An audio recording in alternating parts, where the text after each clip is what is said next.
ஜன்னல் சமூகத்தின் சாளரம். மாதம் இருமுறை வெளிவரும் குடும்ப இதழ். நெல்லையில இனிமே திமுக இல்லைன்னு நிரூபிக்க இந்த தேர்தல் ஒரு மகத்தான சந்தர்ப்பம்.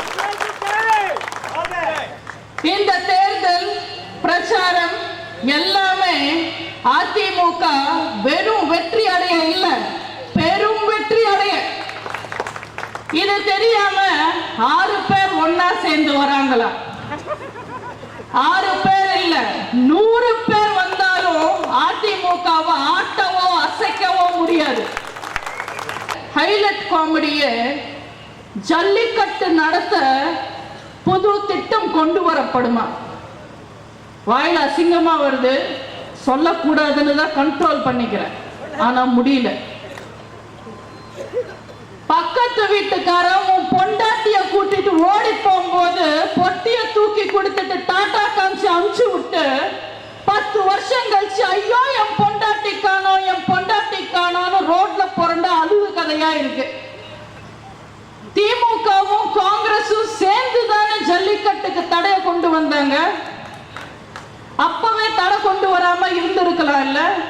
ஏன் கருணாநிதிக்கு தமிழ்நாட்டில் ஜல்லிக்கட்டு நடக்கும்னு தெரியாதா? இல்ல ஜல்லிக்கட்டுன்னா என்னன்னே தெரியாதா? மாமாக்கு இப்பதான் கோமால இருந்து நினைவு திரும்புதுன்னு நினைக்கிறேன். கருணாநிதிய பார்க்கும்போது சின்ன தம்பி படத்துல பிரபுவை பார்க்கிற மாதிரியே இருக்கு.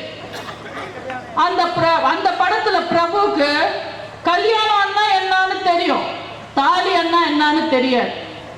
அதே மாதிரிதான் கருணாநிதி சட்டசபைக்கு வரமாட்டாரா, ஆனா 6வது முறை சிஎம் ஆகணுமா? எதுக்காக சட்டசபைக்கு வரலன்னு கேட்டா சீட்டு சரியில்லைன்னு சொல்றாரு. சரி, சட்டசபையில தான் சீட்டு சரியா இல்லை. உங்க சொந்த தொகுதிக்கு போங்க, உங்க சொந்த எம்எல்ஏ ஆபீஸ்ல உங்களுக்கு பிடிச்ச மாதிரி பெருசா நல்லா சீட்டு போட்டு உட்காருங்க, தொகுதி மக்களை பாருங்க, அவங்க தேவை என்ன பிரச்சனை என்னன்னு கேட்டு தெரிஞ்சுக்கிட்டு வேலையை பாருங்க. 5 வருஷமா அலவன்ஸோட சம்பளம் வாங்க தெரியுது இல்ல, வேலை பார்க்க மாட்டீங்களா? வேலை பார்க்க பிடிக்கலன்னா ராஜினாமா பண்ணிட்டு அரசியலை விட்டு போங்க. பேரனை படம் எடுக்க சொல்லிட்டு வசனம் எழுதி அவனோட வாழ்க்கையாவது காலி பண்ணுங்க. இப்படி செய்யாத வரைக்கும் சம்பளம் வாங்குறீங்களே, அசிங்கமா இல்ல உங்களுக்கு? கருணாநிதி தலைமையில கட்சிக்காரங்க பொதுமக்கள் பணத்தை பொது பணத்தை கொள்ளையடிக்கிறாங்க எதிர்த்து கேட்டு கேள்வி கேட்டு கொள்ளைகளை எதிர்த்து ஆரம்பிச்ச கட்சி அதிமுக. உங்களை மாதிரி பேரம் பேசி சோரம் போன கதை இங்க நடக்கல. இவங்க இப்படின்னா கருணாநிதி ஒரு படி மேல. பாவம் அவரு. வீட்டுக்கு வர பால்காரன் பேப்பர்காரன் எல்லாம் யாருப்பா வந்திருக்காங்க, உள்ள வர சொல்லுங்க, வந்து கூட்டணியில சேர்ந்து ஒரு 2 சீட்டு வாங்கிட்டு போக சொல்லுங்கன்னு கெஞ்சிக்கிட்டு இருக்காரு. ஆனா கருணாநிதி ஸ்டாலின் மற்ற கட்சிகளை உடைச்சிட்டு கூட்டணிக்காக ஆள் சேர்க்கிறதுலயே குறியா இருக்காங்க. அவங்க கூட்டணியில காங்கிரஸ்க்கு 41 சீட்டா. அம்மா வேட்பாளர்களை மாத்துறாங்க, அம்மா வேட்பாளர்களை மாத்துறாங்கன்னு எதிர்கட்சிங்கெல்லாம் அலறுது. ஏனே தெரியல.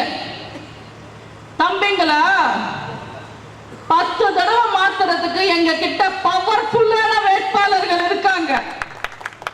அதுக்கு மேல புரட்சி தலைவர் தந்த சின்னம் இருக்கு, வெட்டல. ஆனா திமுக நிறுத்த ஆள் இல்லாம தானே அடுத்தவனோட கட்சியை உடைச்சு வேட்பாளர்களை உருவி சீட்டு கொடுத்துட்டு இருக்கீங்க. இவங்களெல்லாம் பார்த்தா எனக்கு ஒரு டயலாக் சொல்லணும்னு ரொம்ப ஆசையா இருக்கு. ரஜினி டயலாக்.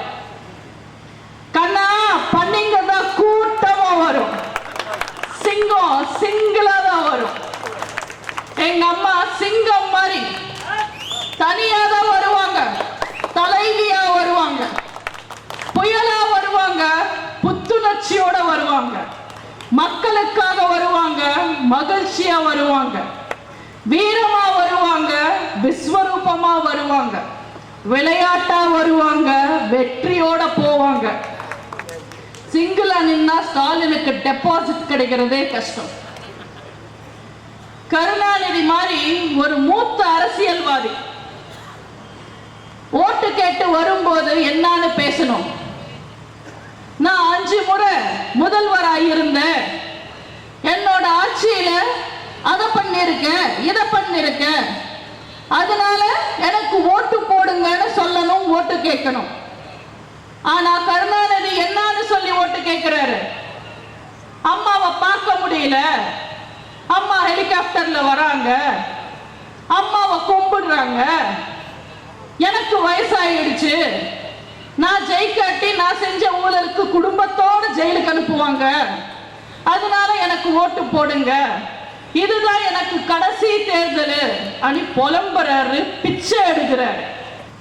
கருணாநிதி மாதிரி ஆளுக்கு ஆப்பு வைக்க நம்மளுக்கு ஒரு வாய்ப்பு கிடைச்சது, வச்சிடணும், யோசிக்க கூடாது. ஜன்னல் சமூகத்தின் சாளரம். மாதம் இருமுறை வெளிவரும் குடும்ப இதழ்.